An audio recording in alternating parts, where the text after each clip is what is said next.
Lideramos el camino de la opinión pública y buscamos que la cultura del debate alcance consensos y soluciones a los problemas de nuestro país.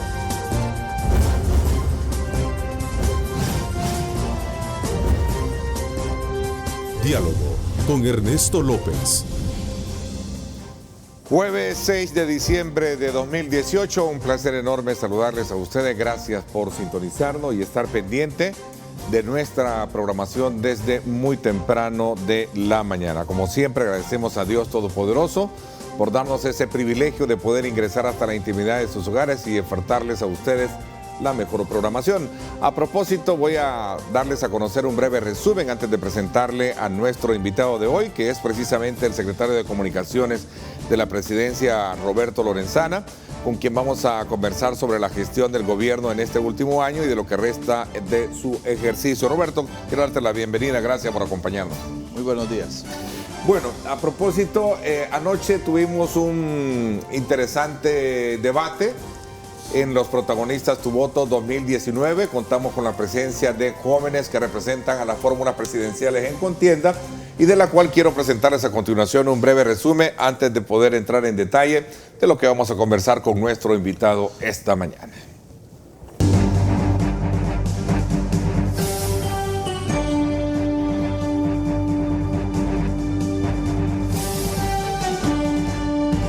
¿Por qué el sector juventud se vuelve apetecible para los candidatos presidenciales en un periodo electoral? Apetecible es una palabra tal vez para un candidato que planea ocupar una juventud como punta de lanza o que planea ocuparla para poder transmitir malas ideas. Definitivamente la nueva idea inicia con una nueva manera de pensar, con una nueva de hacer política y dejar a un lado esas campañas tan sucias, esas campañas que solo se llenan de promesas y que al fin y al cabo, pues cuando llegan al gobierno poco lo hacen. Tenemos que evaluar qué es lo que ha hecho Carlos Calleja con sus mismos empleados jóvenes, pues, ¿verdad? Tenemos que coordinar. Nosotros como vamos, estamos comprometidos desde el primer día, hemos dicho que los jóvenes van a ser el motor principal de este partido. Cuando Arena gobernaba, no había un Instituto Nacional de la Juventud. Cuando nosotros gobernamos se crea un Instituto Nacional de la Juventud y ahora hay alrededor de 120 organizaciones legalizadas. Carlos Calleja, en todas sus propuestas, yo te lo puedo decir, todas sus propuestas va incluido el joven no se queda fuera. Si el candidato Carlos Calleja está tan comprometido con la juventud, ¿por qué tiene tanto joven en sus empresas sin recibir un salario y peor aún, les hacen firmar un contrato de aceptación de no recibir un salario? Si eso lo hizo como ciudadano, ¿cómo me da la garantía que como presidente sí lo va a hacer? Yo veo que aquí ya esto lo está queriendo pasar a la vida personal del candidato, pero bueno, está bien, hablemos de la vida personal del candidato. Carlos Calleja ha generado más de 100 empresas. Estamos hablando de los superselectos. ¿Cuánto trabajo ha generado realmente? ¿Versus qué? ¿Versus qué ha generado Nayib? Además de unas discotecas que quebraron, además de programas que han fracasado, el programa insignia del mercado Cucatlán, por Dios, fracasó.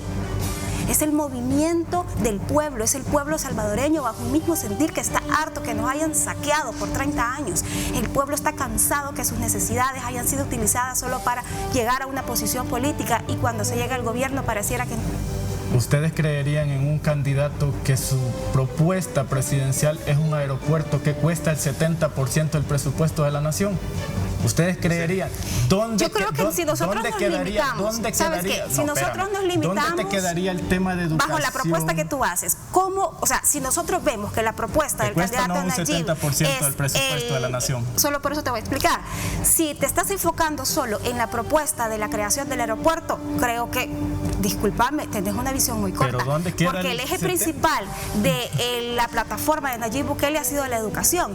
Pues para nosotros las encuestas sí nos dan un indicador, pero no nos preocupamos por lo que nos dicen. El territorio nos dice otra cosa.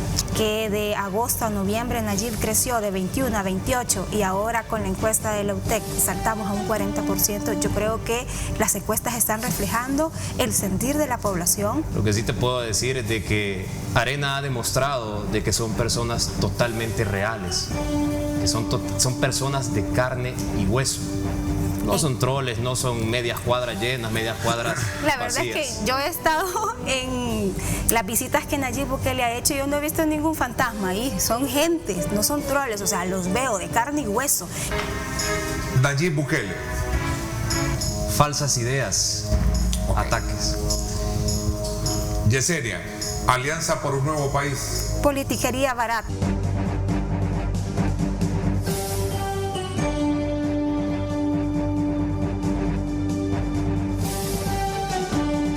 Bueno, era parte del resumen de lo que el día de ayer, en horas de la noche, teníamos en el programa Los Protagonistas, y donde se estaba teniendo como punto central las expectativas del sector juventud frente al reto que tendrá el nuevo gobierno que vamos a elegir en febrero próximo. Así es que no se pierda Los Protagonistas, Tu Voto 2019, todos los miércoles a través de Cadena Megavisión, canales 15, 19 y 21 a partir de las 8 de la noche. Y por supuesto, día martes y jueves también Pulso Ciudadano, donde se tiene otra plataforma también para poder exponer los diferentes ángulos que lleva el actual proceso electoral.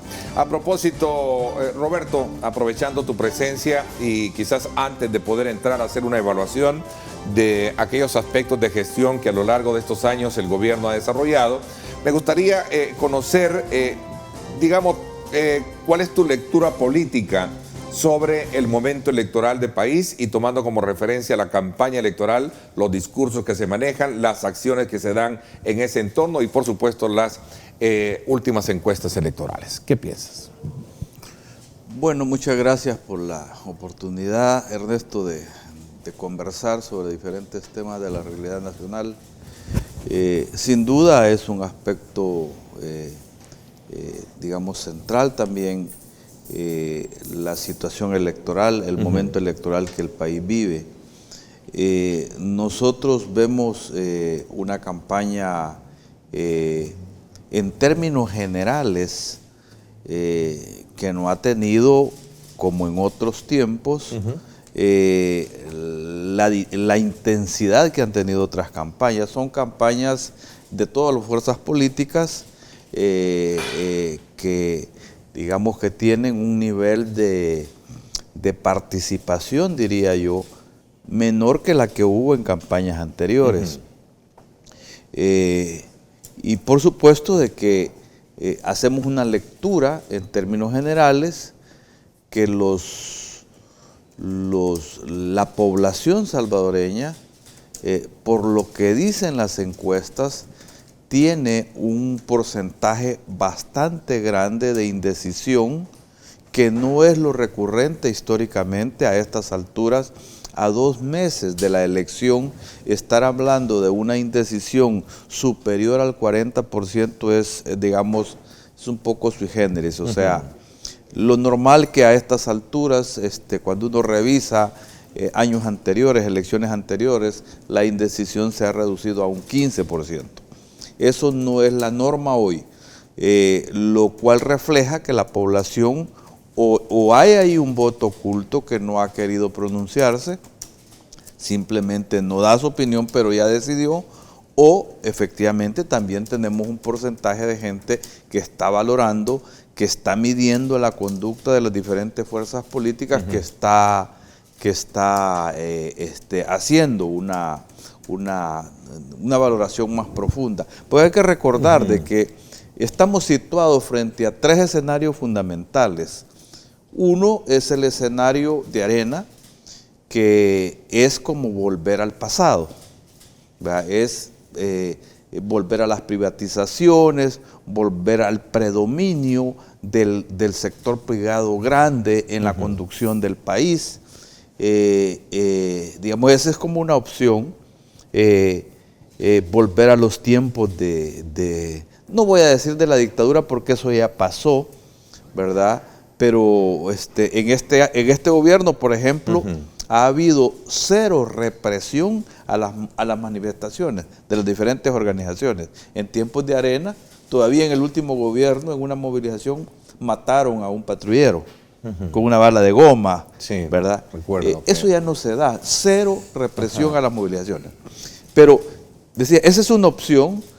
La otra opción a mi juicio, es la de Ghana, en este caso, que la está liderando el señor Bukele, que es una opción, a mi juicio, que en realidad, cuando uno analiza con objetividad, es como un salto al vacío, es como una aproximación al abismo, porque no sabemos realmente qué está detrás.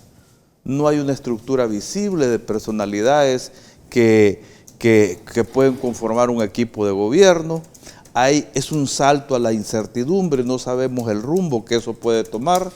Es un salto yo diría incluso a la irresponsabilidad, porque en realidad no hay plan de gobierno, ¿verdad?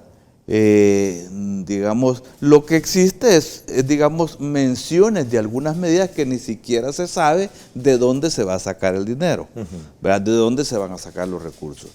Y la otra opción es la opción del FMLN, la opción de Hugo Martínez, que se puede decir en este caso que yo formo parte de ese partido, que soy parte interesada y estoy haciendo un análisis sesgado, pero a mi valoración, por lo que yo he escuchado, lo he escuchado no solamente de gente de izquierda, lo he escuchado bastante de derecha.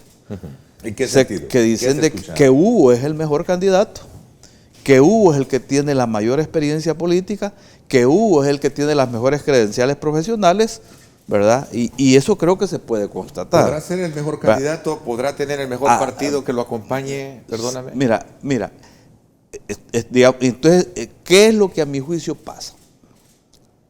La gente está valorando, ¿verdad? Siempre la gestión en el gobierno, 2 años de gestión en el gobierno, provocan definitivamente, y eso uno no lo puede soslayar, provocan determinado desgaste. Sí. Porque las expectativas de la población, aunque se le dé respuesta, definitivamente no han sido satisfechas plenamente como quisiéramos. Entonces, pero la población está sopesando, está valorando, por ejemplo, hasta dónde realmente los esfuerzos que se han hecho van en la dirección correcta. Nosotros vemos ayer publicaba la prensa gráfica su medición sobre la imagen del gobierno y del presidente. Y en el transcurso de este año, según la prensa gráfica, la imagen del presidente subió, la imagen positiva subió de 29 a 43. No es suficiente, todavía es mayoritariamente la imagen negativa, pero nosotros vemos que hay una reflexión de la población, porque se están midiendo aspectos sustantivos en el área social, en el área económica, en el área política, ¿verdad? En el área internacional, que la gente está sopesando, porque se pueden revertir esos procesos. A ver, y eso suma, estos logros de los cuales mencionas, Roberto, suman a la candidatura del candidato, valga la redundancia, de tu partido? ¿Le suman? Mira, en términos... ¿O debe de verse como algo, como tú dices, ¿verdad? Bajo la expectativa de una población, difícilmente siempre vas a encontrar nichos de insatisfacción, ¿no? Sí, no va, claro, eso aquí claro, en la China, claro, ¿no? Claro. Mira, yo creo que la gente suma lo positivo y suma lo negativo, resta lo negativo, perdón. Los dos aspectos son tomados en cuenta. Y si la gente no se siente totalmente satisfecha, tiene que hacer una reflexión. Te voy a poner un ejemplo. Hablemos de un problema, de los principales problemas de la seguridad del país. La inseguridad, por ejemplo, es como uno de los problemas fundamentales. En el tema de la inseguridad, ¿qué hemos hecho en el tema de la inseguridad? Bueno, hace unos años el país tenía 17 o más homicidios diarios. Este año estamos terminando con 9 homicidios diarios. Se redujo el 50% los homicidios más o menos. Fíjate que este año, por primera vez a lo largo de décadas, diría yo, por lo menos más de una década, por primera vez hay 0 homicidios en las escuelas. 0 homicidios en las escuelas. ni niños ni maestros muertos. Eso es primera vez. El año pasado inició la tendencia, ¿verdad?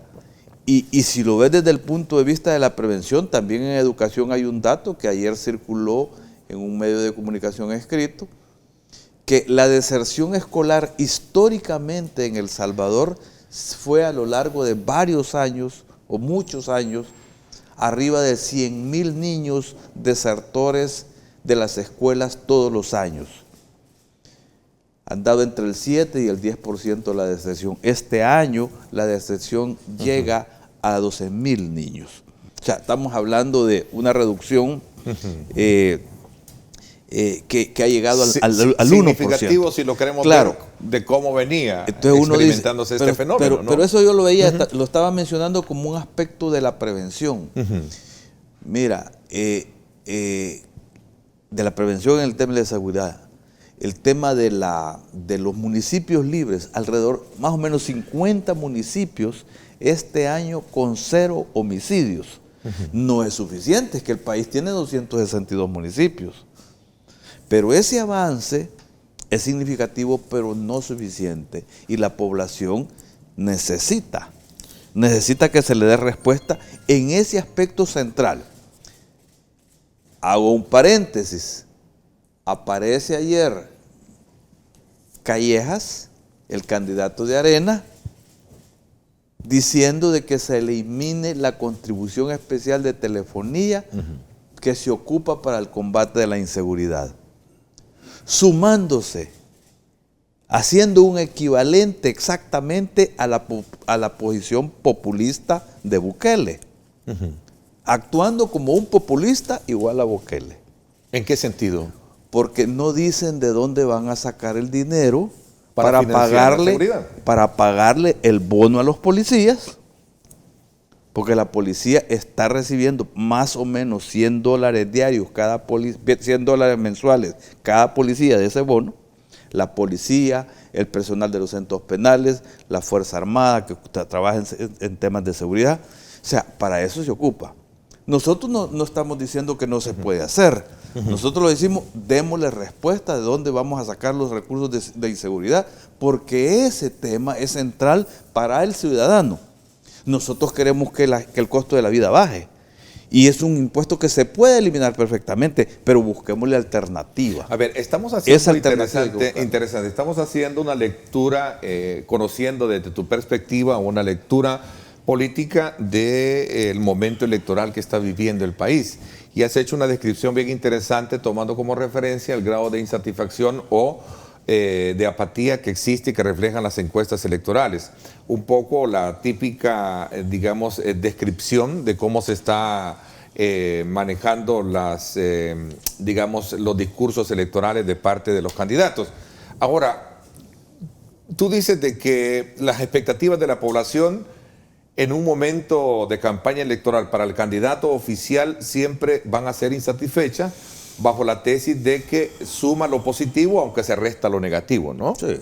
Ok, ¿cómo se explica entonces si esta tesis que tú planteas, cómo se explica entonces que el candidato oficial está abajo en las encuestas? Bueno, primero hay que decir de que, y yo respeto en esto las encuestas, pero hay un nivel de indecisión o de falta de pronunciamiento muy alto, que no sabemos cuál va a ser la conducta. Nosotros trabajamos con optimismo hasta el último día, ¿verdad? Nosotros no claudicamos en nuestro esfuerzo, ¿verdad? Y en el contacto directo, uno registra otra forma de medir la opinión pública, ¿verdad? Porque no la encuesta, no desaniman estos resultados para tu partido o para tu persona como militante. Nosotros estamos acostumbrados a las adversidades y la militancia del FMLN ha trabajado con muchas adversidades, ¿verdad? En tiempos anteriores prácticamente con la mayoría de los medios de comunicación en contra, con muchas adversidades, ¿verdad? Y ha sabido sobreponerse. Y ha salido adelante, hay avances y retrocesos, hay momentos también más complejos, Pero tenemos un proyecto, tenemos una visión, tenemos una propuesta, tenemos cosas que enseñar de lo que hemos hecho, que no son menores, ¿verdad? Y por supuesto que creemos en la inteligencia y en la racionalidad del pueblo, ¿verdad? Porque claro, se vendió a lo largo de varios años que todos los partidos políticos somos iguales, que Arena y el FMLN son iguales, se machacó, incluso los medios de comunicación, la sala de lo constitucional anterior, y entonces hay quien se monta en eso para decir, miren, hay que dar un salto, pero el salto puede ser al vacío, el salto puede ser a la incertidumbre, ¿verdad? Y eso es lo que la población, creo yo, está sopesando en este momento, y por eso es que los niveles de indecisión son altos. Lo haces en referencia al término de salto al vacío y al candidato Nayib Bukele. Va, pero fíjate que, dime, yo no quiero hacer el papel de entrevistador, pero como conocedor, más bien, como conocedor de la situación nacional, porque los periodistas, y particularmente los entrevistadores, tienen un dominio de la realidad, tienen un contacto con los diferentes. Sí. Y entonces, si yo te pregunto, ¿y cuál es la propuesta de educación de Bukele? ¿Cuál es la propuesta de salud? ¿Cuál es la propuesta para el combate de la inseguridad? Hablemos. A cualquier ciudadano que me lo responda, así, como he dicho, con tranquilidad, sin pasionismo. Si tienes elementos, yo quisiera comentarlos en este momento. Entiendo que ellos van a hacer la presentación de su plan en los próximos días. O sea que todavía no han presentado ideas. No es hoy en diciembre, entiendo, creo que bajo la primicia del comentario que tú haces también, siempre este servidor les ha cuestionado dónde está el plan que me permite a mí ver la ruta de vuelo que están ustedes planteándole al país. Sí, por eso mismo digo yo que es un salto al vacío. Porque cuando hay preferencias o inclinaciones hacia una persona que se vende como el Mesías, sin tener realmente una oferta clara de cómo va a enfrentar los grandes desafíos del país, mira, estamos vendiendo marketing, y eso, por supuesto, hay gente que es exitosa. Yo, en ese sentido, no lo cuestiono. Creo que ha sido una persona que ha tenido capacidad de llegar, de cautivar, porque el pueblo salvadoreño tiene expectativas de que se le resuelvan los problemas con mucha más rapidez. Los problemas no son sencillos, hemos avanzado. Pues, vaya, por ejemplo, en el tema de la inseguridad que siempre hablamos. Bueno, haber reducido los homicidios en un 50% es importante. Las extorsiones se han reducido en un 35%, en una tercera parte. Los hurtos se han reducido en un 30%. Los robos se han reducido en un 38%. ¿Es suficiente? No. Quisiéramos cero, ¿no? El hacinamiento en las cárceles estaba arriba del 300%. Hoy tenemos como el 150, más o menos, por ciento. Todavía hay un hacinamiento fuerte. Pero ya las cárceles dejaron de ser las universidades del crimen. Estas décadas anteriores, las cárceles eran el centro de especialización de los delincuentes. Eso terminó. Claro, no es suficiente porque todavía hay un clima de inseguridad importante, pero hemos avanzado y tenemos que seguir avanzando en esa ruta. A ver, por otro lado, también tú hablas que el momento electoral que vive el país describe también a una fórmula presidencial que va en alianza con el resto de partidos de derecha, como es el caso de Arena, PDC, PCN y también Democracia Salvadoreña, de querer tener nuevamente el dominio del aparato público para ponerlo nuevamente a su servicio. Ese es el punto al cual retomo ese elemento. Regreso de nuevo tomando como referencia el tema de las encuestas. ¿Hay momento todavía a tiempo para poder revertir esta tendencia? Voy a hacer una pausa y regreso para seguir un poco en la descripción de estos y otros elementos que estamos aprovechando tu presencia para comentarlos y luego entrar a hablar de los logros 2018 que fueron presentados por el gobierno del presidente Salvador Sánchez Serén recientemente en nuestro país. Vamos a la pausa. Gracias también a usted por estar participando. @diálogo21, @Neto López Radio. Son las dos cuentas que están disponibles para que ustedes participen, formulen sus comentarios y puedan participar de nuestra tertulia de la mañana.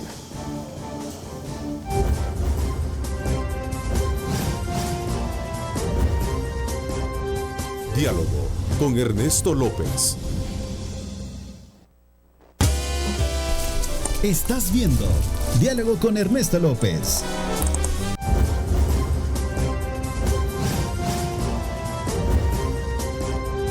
Diálogo con Ernesto López.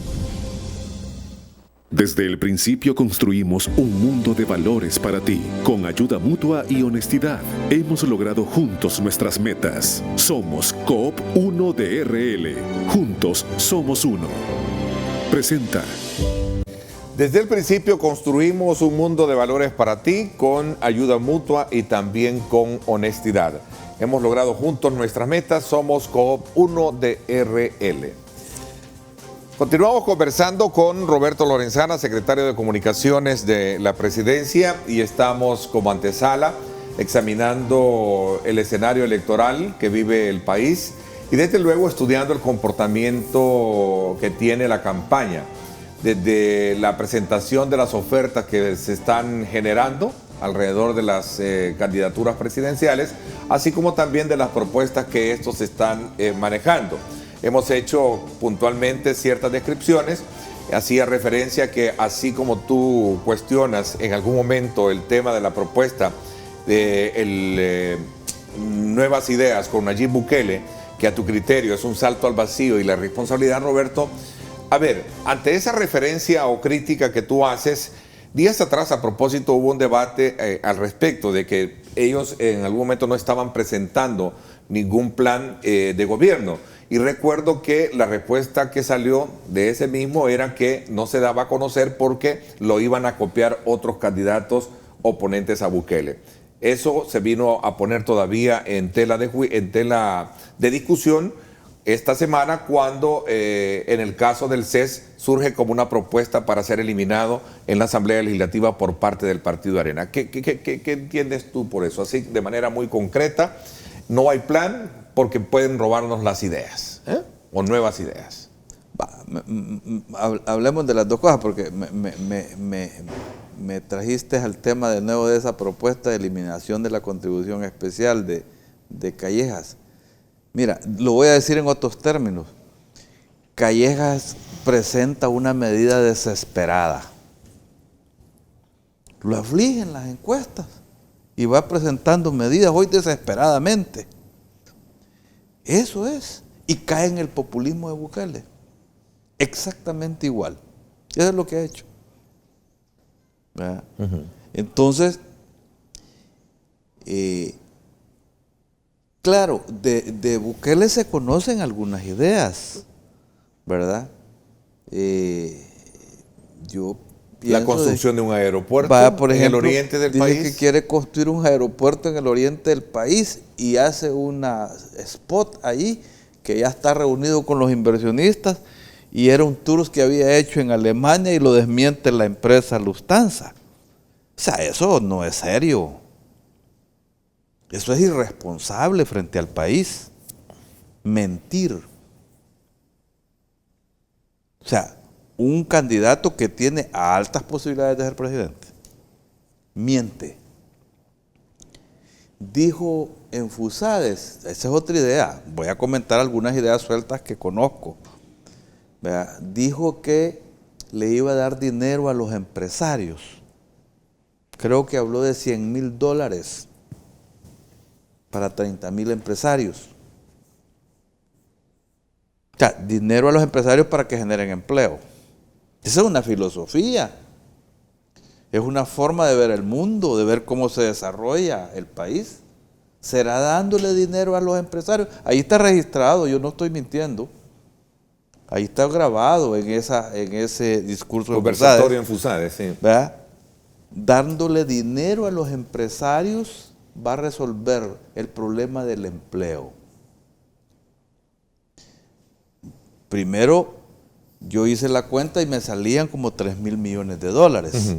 Él dijo que iba a tener un fondo de 300 millones para darle a los empresarios para que generen empleo. Yo por lo menos, esa es una idea que quisiera que la debatiéramos o que lo debatan los candidatos.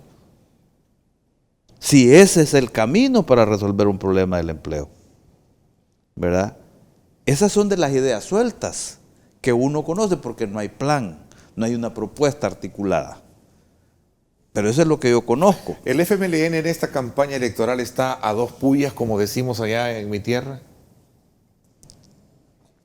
Bueno, mira, yo estoy hablando en este caso con dos sombreros. Claro. Tengo una responsabilidad en el gobierno. Te pedí la disculpa, ¿verdad? Y el permiso para conversarlo. Y no tengo problemas de comentar aspectos del partido. Y por supuesto que no tengo clima electoral en que se sitúa. Pero no Estamos hablando del clima electoral, sí, ¿no? Lo que pasa es que tampoco tengo la autoridad para decir que conozco el detalle, el manejo de los temas electorales. Hago una lectura, ¿verdad? Y por supuesto de que creo que por un lado lo que hay es una valoración de la gestión. Y hubo mucho descuido de parte nuestra, no quiero hablar del pasado, pero hubo mucho descuido en el tratamiento a la percepción, ¿verdad? El mismo, yo creo que cuando uno valora la historia de estos 5 años, el éxito de la estrategia de Arena, yo quiero reconocerla.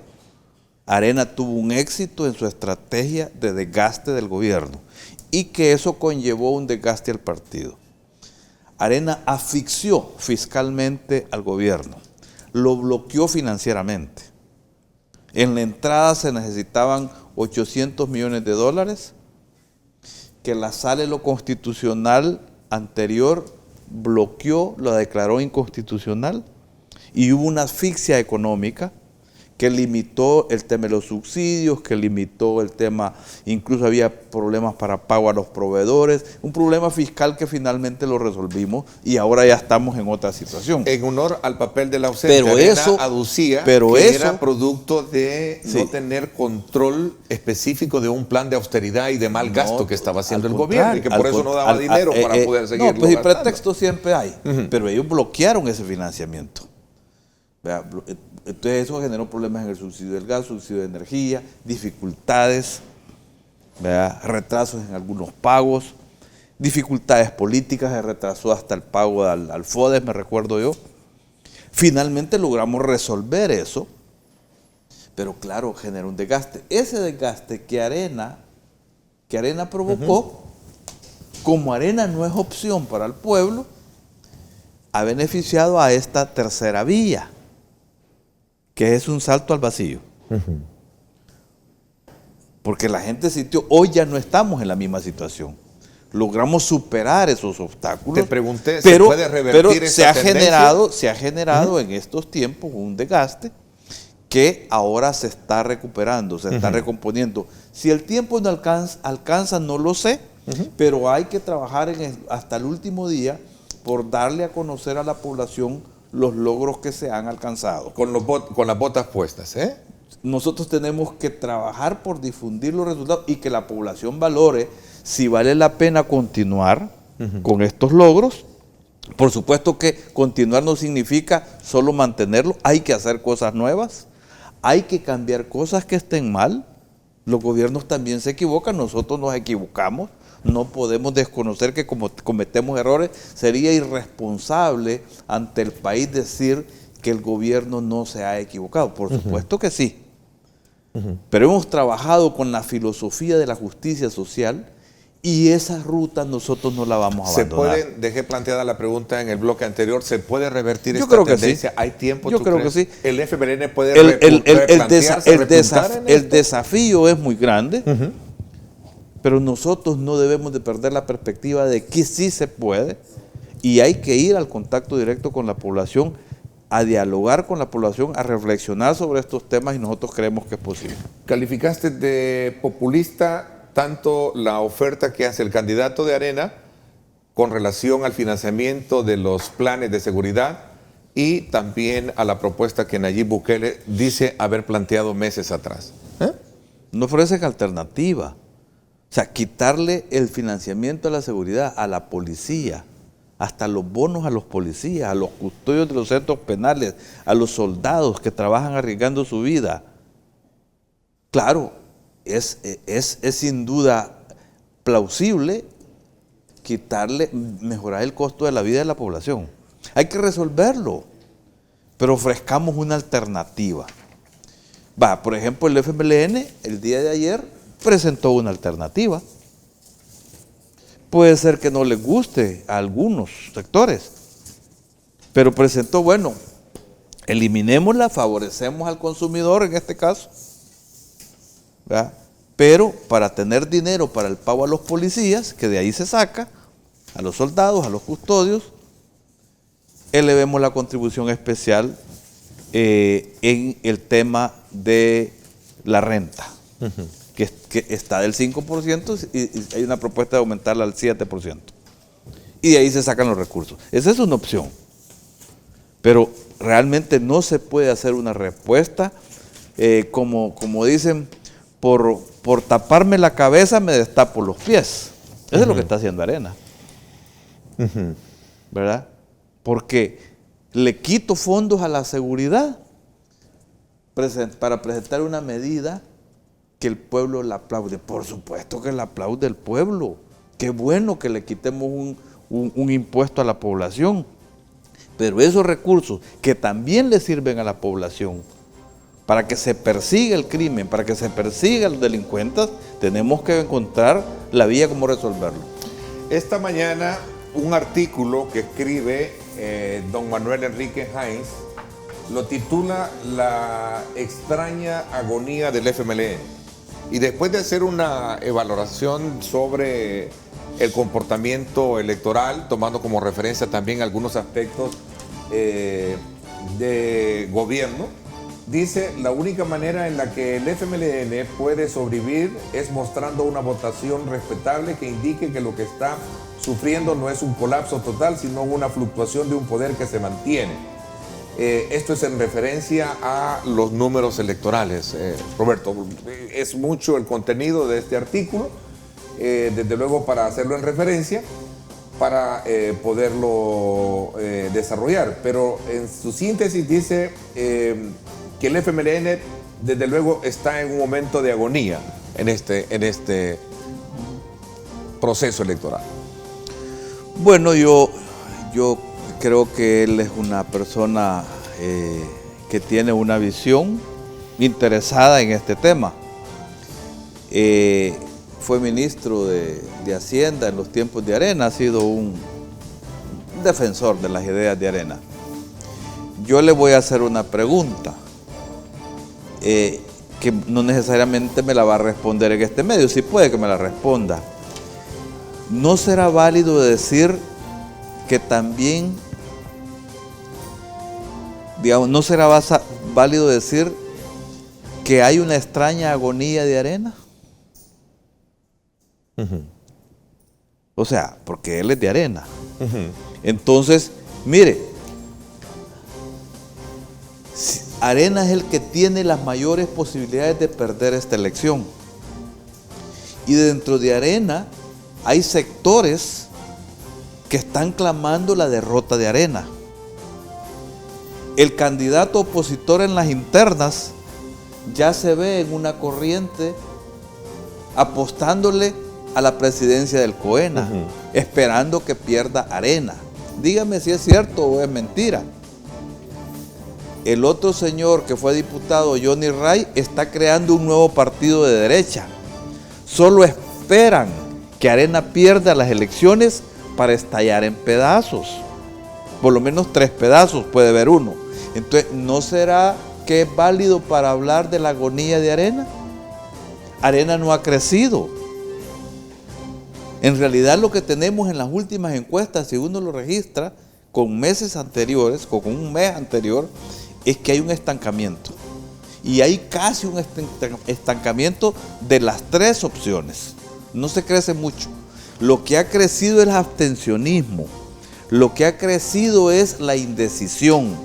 Y por eso yo tengo la expectativa y la esperanza de que el pueblo va a hacer un viraje y que hay que dialogar con la población. Nosotros tenemos la confianza en la racionalidad y en la inteligencia de la gente de defender lo que se ha logrado. Que no es suficiente, por supuesto, pero hay muchas cosas que defender de todo este proceso de transformaciones que se ha iniciado. Ok, interesante. En resumen, lo que plantea este artículo es que al hacer referencia al comportamiento electoral que han tenido en los últimos años del país, es que se muestra una historia muy, digamos, coherente con base al planteamiento que él describe en ese artículo y que es precisamente, lo traigo a colación porque es lo que estamos hablando, que la migración de las bases de un partido a otro ha sido evidenciada en este proceso. ¿Tú crees que gente inconforme del FMLN está con Nayib Bukele? Mira, siempre hay traslación de votos en los procesos electorales. Hay un porcentaje de voto duro que se conserva en los procesos electorales y siempre hay traslación de una fuerza política a otra. Es muy difícil que un voto del frente se mueva a Arena o un voto de Arena se mueva al frente, pero hay traslación aún de esas fuerzas políticas. También nosotros hemos tenido traslación del votante de Gana hacia nosotros y de nosotros a Gana. Ese fenómeno es relativamente normal, se ha estado dando. Y por supuesto que yo comparto la idea en términos generales que la principal disputa de Bukele trata de hacerla en el votante del FMLN. Lo cual quiere decir que su enemigo no es Arena, su enemigo es el FMLN. ¿Verdad? Esa es la lógica con la que ha entrado, ¿verdad? Porque se ha vendido como un hombre de izquierda y no es de izquierda, es un hombre de derecha que pasó por las filas del FMLN, claro, y eso le facilita esa disputa, pero es un hombre de derecha. La misma pregunta yo le haría quizás a dirigentes del partido Arena o del partido Gana, igual. Se está en esta campaña electoral actuando a dos pullas, ¿no? Porque estamos hablando ya de dos candidatos para el FMLN, Arena y Nuevas Ideas Gana. Igualmente podría ser para estos la misma pregunta. Interesante la lectura que hemos hecho, Roberto. Como tenemos tiempo, ahora hablemos de logros dentro del gobierno que fue recién dado a conocer en un informe de gestión donde, según el presidente de la República, la confianza de los salvadoreños ha crecido precisamente por las acciones que han sido distinguidas por organismos internacionales, como por ejemplo el Fondo Monetario Internacional, que anunció recién que la economía salvadoreña marcha bien y a la vez es pujante, crece en términos reales, superando, digamos, el patrón del cual venía experimentando en los últimos años. Entre otras cosas que me parece ahora entremos a conocer y a debatir estos elementos. Sí. Vamos a la pausa, gracias por estar con nosotros, a usted participando, hágalo con el debido respeto, formule sus comentarios, formule sus cuestionamientos, creemos en la libertad de expresión, pero no creemos en el insulto, ni mucho menos en la ofensa. Por favor, hágalo, escríbanos, nos interesa conocer la opinión de ustedes. Desde el principio construimos un mundo de valores para ti. Con ayuda mutua y honestidad, hemos logrado juntos nuestras metas. Somos Coop 1 de RL. Juntos somos uno. Presentó.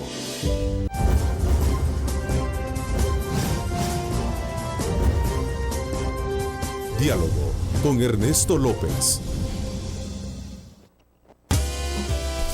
Estás viendo Diálogo con Ernesto López.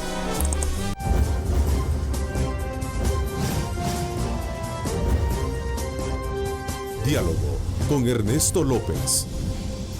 Bueno, nuevamente gracias por estar con nosotros. Continuamos conversando con el secretario de Comunicaciones de la presidencia, Roberto Lorenzana. Roberto, yéndonos por por esa ruta de evaluar cómo está el escenario político electoral, cómo también está cerrando este ciclo de gestión el gobierno y qué gobierno y qué país hereda al futuro presidente, claro, este gobierno. Claro. Bueno, mira, solo quiero mencionar una cosa, no para profundizar en ella hoy, ¿verdad? Pero mencionarla como una base, digamos. En realidad, las finanzas públicas estaban complejas y se han ordenado bastante, diría yo. ¿Verdad? Faltan acuerdos, el presupuesto y el financiamiento del presupuesto 2019 sería como un gran acuerdo todavía de carácter financiero que asegura una transición ordenada al próximo presidente, sea quien sea, ¿verdad? La preocupación no es por el gobierno actual del que no se apruebe el presupuesto, sino por el que viene. Nosotros, sí, porque realmente nosotros podríamos funcionar ya con el del 2018. Con el 2018, pero tenemos que tener responsabilidad de país y todas las fuerzas políticas deben de actuar en sintonía con eso, porque hay que aprobar 800 millones para el pago de una deuda que se adquirió hace 20 años, que toca el próximo año en agosto pagarla y debe ser aprobada en el presupuesto. Entonces ahí está presentado eso, ¿verdad? Para darle respuesta independientemente del resultado electoral. Esto nosotros lo venimos diciendo desde hace varios meses, ¿verdad? Y hoy hasta ahora hemos escuchado voluntad política de todas las fuerzas políticas de acompañar con la aprobación de ese financiamiento. Esperamos que eso se materialice. Yo esperaría que el presupuesto, digo yo, pues, pero nosotros, el gobierno, esperaríamos que el presupuesto se apruebe la próxima semana. ¿Verdad? No debemos de darle tiempo, de dejar los riesgos que puede tener, que no aprobar, dejarlo para la última plenaria. Entiendo que va a ser el 20 de diciembre y tienen otra agenda los señores diputados y diputadas que tienen la agenda de la elección del fiscal o la reelección. A propósito, ¿verdad? Ya que me llevaste a esa arena legislativa, perdona, ¿qué piensas de la elección de la escogitación del nuevo fiscal? ¿El fiscal Douglas Meléndez merece ser reelecto a criterio del gobierno? Yo creo que él tiene credenciales importantes en el desempeño que ha tenido, que deben de ser tomados en cuenta por la Asamblea Legislativa. Yo ya lo he dicho en otros momentos que debe sopesarse, ¿verdad? Lo bueno y lo malo, siempre hay cosas positivas y cosas en las que se puede estar insatisfecho, pero creo que hay un fortalecimiento en la institución y hay un nivel superior de coordinación con las autoridades, con la Policía Nacional Civil. Yo no pretendo hablar a favor, no pretendo hablar en contra, porque no somos nosotros, y el presidente y el gobierno ha tratado de incidir lo menos en esos espacios para respetar la autonomía y la independencia de poderes, de tal manera de que nosotros lo que sí esperamos es que se elija, ojalá que se elija este año, ¿verdad? Que se elija a tiempo. Sería un gravísimo error que no hubiese fiscal en el tiempo que corresponde elegirlo. Y más con el tema que tenemos elecciones presidenciales. Sería muy negativo para el país que haya elecciones fiscales, elecciones presidenciales y no tengamos en ese momento fiscal. Por eso que debería de tomarse la decisión pronto, lo más pronto que se pueda, y por supuesto de que también la Asamblea tiene el abanico de opciones, ¿verdad? Sin duda hay gente que tiene muy buenas credenciales también dentro de todos los candidatos que se han presentado. ¿Cuál es el logro más significativo de tu gobierno, del gobierno actual, sin menospreciar el resto? Pero ¿cuál es el más significativo para que podamos aprovechar, profundizar y ampliar en conocimiento? Bueno, yo lo que pienso es que el logro más importante está en el área social, ¿verdad? Los indicadores sociales, ¿verdad? no podemos también, digamos, menospreciar y podemos desarrollarlo la reactivación económica del país, ¿verdad? Fíjate que cuando uno revisa la estadística, este gobierno si uno revisa la estadística histórica, con todas las críticas a las que ha sido sometido, ha generado más empleo que la mayoría de los gobiernos anteriores. Pero se dice de que no se ha hecho nada por el empleo, ¿verdad? Y por supuesto que yo no puedo dejar de valorar la importancia que tiene lo que se ha alcanzado en materia de seguridad. O sea, los logros en materia de seguridad, que no son todavía los que necesitamos mucho más. Reducir la delincuencia, los homicidios de 17 a 9, por primera vez a lo largo de muchos años, bajó a un dígito, ¿verdad? Antes era de 2 dígitos siempre el informe, no en este gobierno, en varios gobiernos. Entonces, se ha hecho sin tregua además. Se ha hecho en un enfrentamiento de verdad. Las pandillas se han reducido significativamente, lo que todavía existen, pero hay un proceso de deserción ya, y se han reducido. Las capturas han sido masivas de las pandillas, y yo creo que ahí ha empezado un proceso de deserción, de desbandada de la pandilla. Todavía la población demanda eso y cuestiona todavía los datos, porque quisiera que se hubiera resuelto mucho más rápido. Okay. Pero esos son los temas a mi juicio. Los 2 temas que a tu criterio son ejemplarizantes. Sí.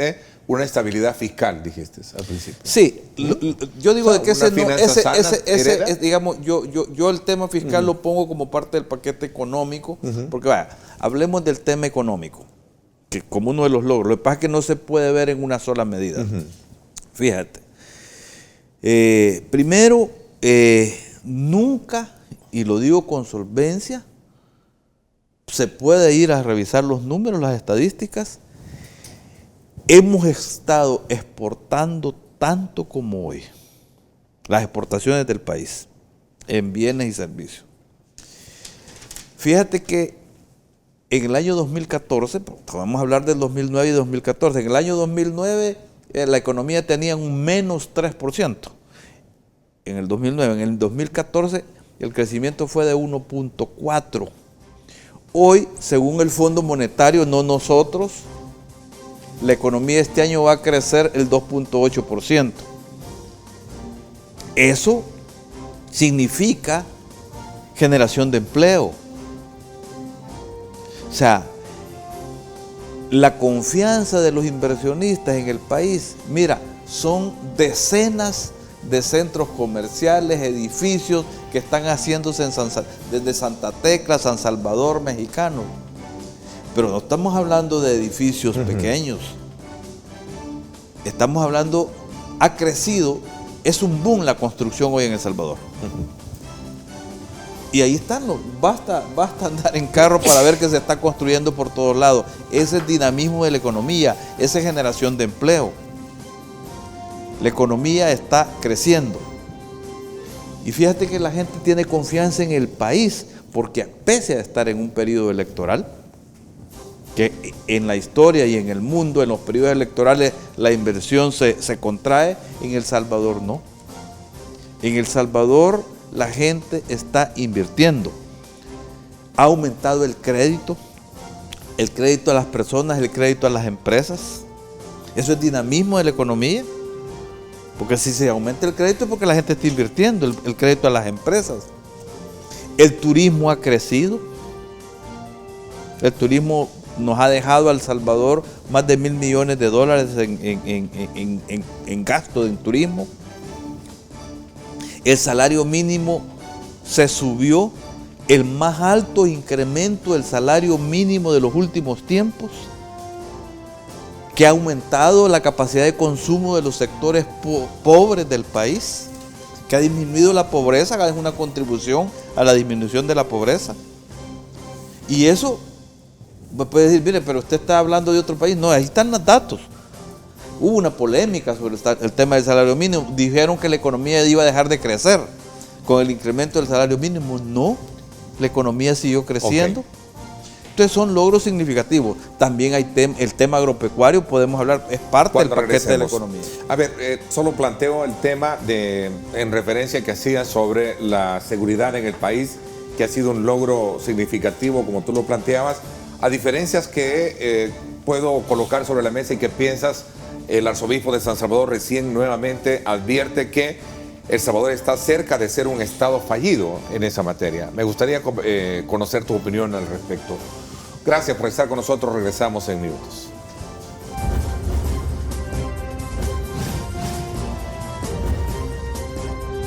Diálogo con Ernesto López.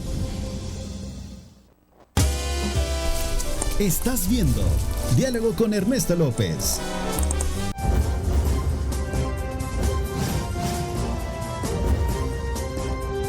Diálogo con Ernesto López. Gracias nuevamente por estar con nosotros. Vamos a ir poco a poco concluyendo con los temas.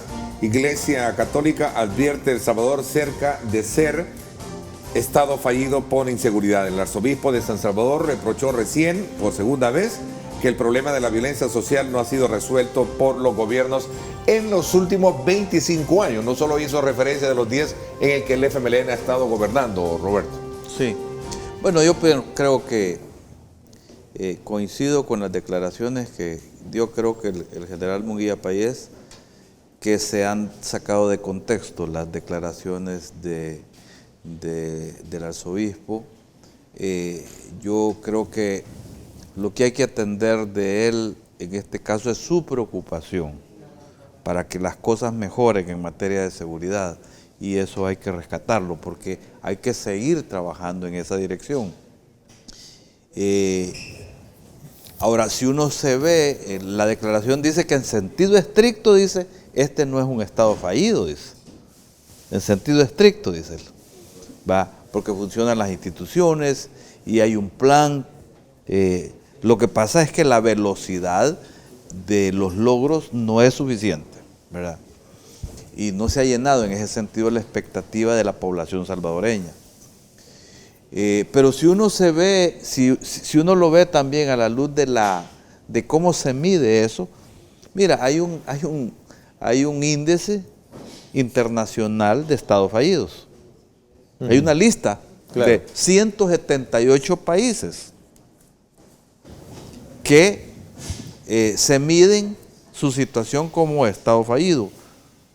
Los primeros 20 es lo más grave, los otros 35 es grave. Y de los 178 países, El Salvador está en el número 90. No está en los riesgos de estado fallido. De la medición de 178 países del mundo. ¿Verdad? Incluso mejor que algunos países desarrollados. Bueno, pero el valor mínimo mayor es el de crítico. Sí, o sea, ahí hay un segmento de 20, los primeros 20 que está en una situación. Ahí está Yemen, está Sudán, creo que está Irak. O sea, nosotros estamos en la posición número 90.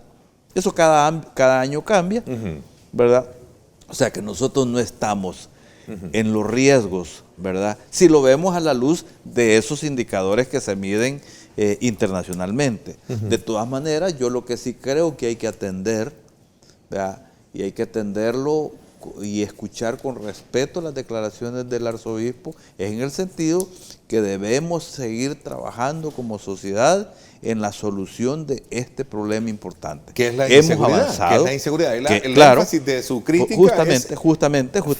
Fallar en la política de seguridad. Y fíjate que cuando nosotros vemos no solamente cómo se construyó el plan El Salvador Seguro, que se construyó como un esfuerzo de Estado, de país, en la que participa el gobierno, la empresa privada, las universidades, las iglesias, incluida la Iglesia Católica. La Iglesia Católica y las iglesias evangélicas participaron y son parte del Consejo de Seguridad Ciudadana, ¿verdad? Y ese nadie cuestiona que es correcto el plan El Salvador Seguro que se hizo en este gobierno.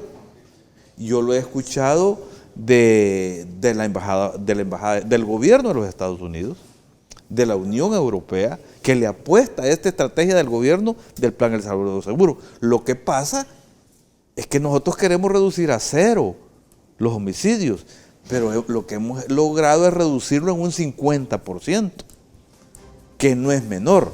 Lo que pasa es que sigue habiendo un estado de inseguridad y tenemos que seguir trabajando en esa dirección. Ok, me piden una pausa, la última, y concluimos también retomando otro elemento importante que destaca el gobierno en este informe de logros, es que hereda un país con mejores indicadores de inversión en el área social y sí, habla particularmente del tema de salud y educación.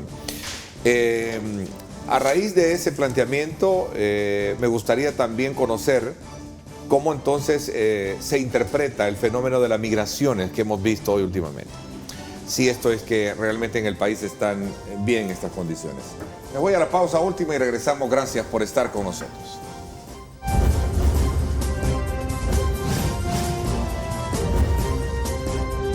Diálogo con Ernesto López.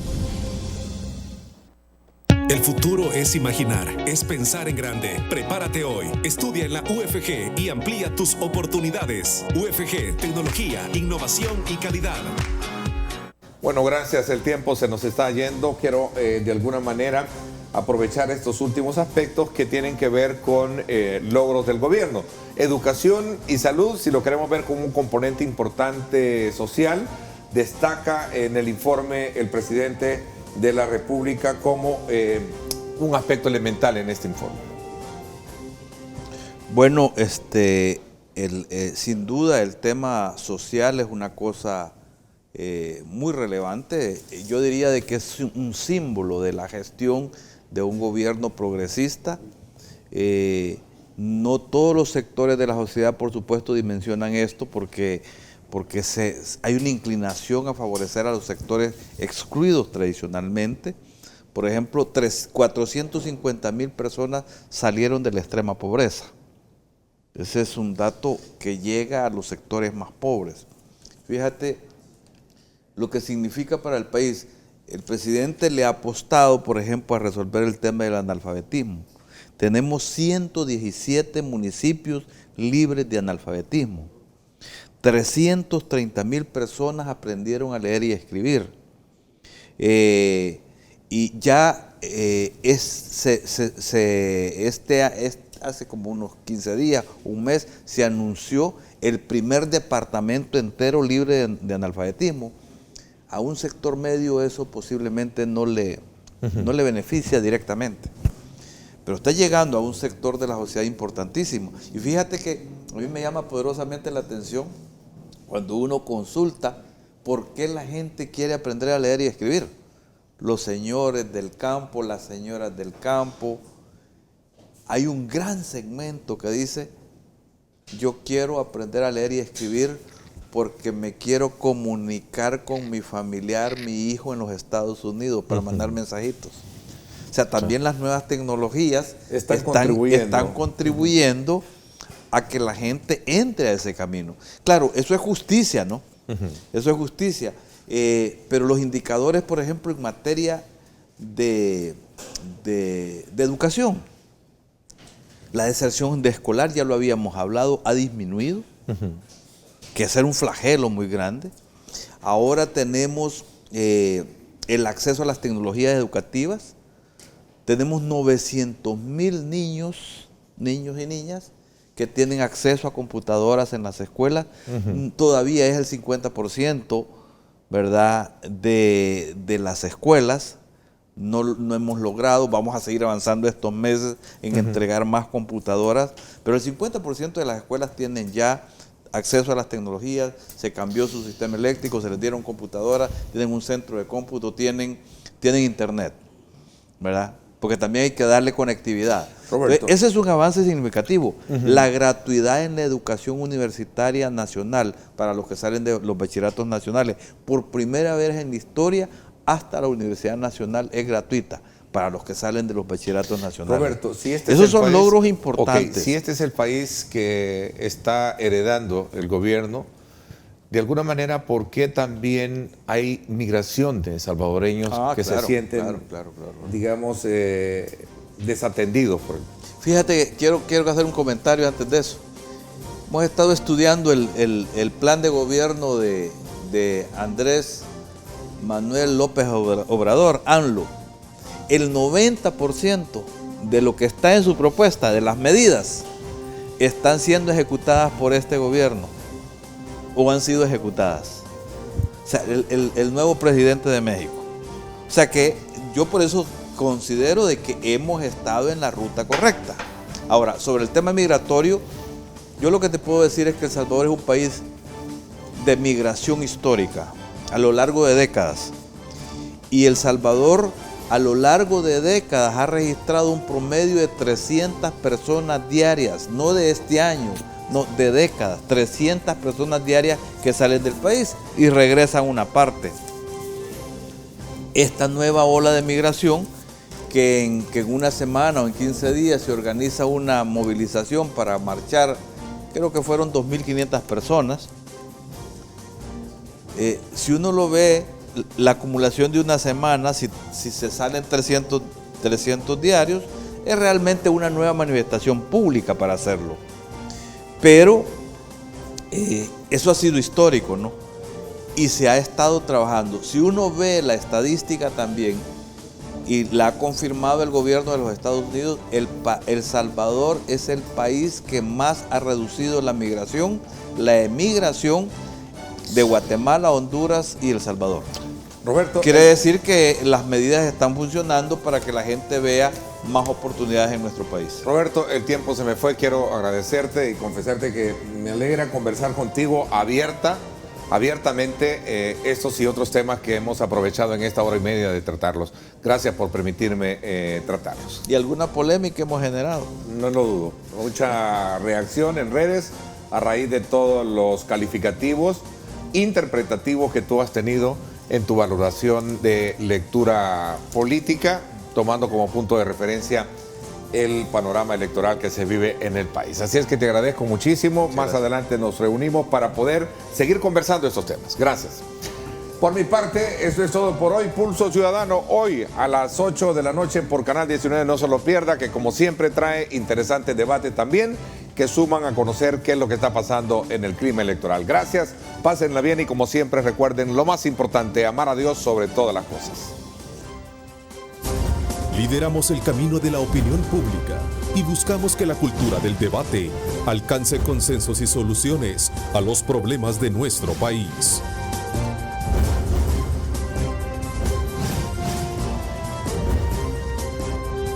Diálogo con Ernesto López.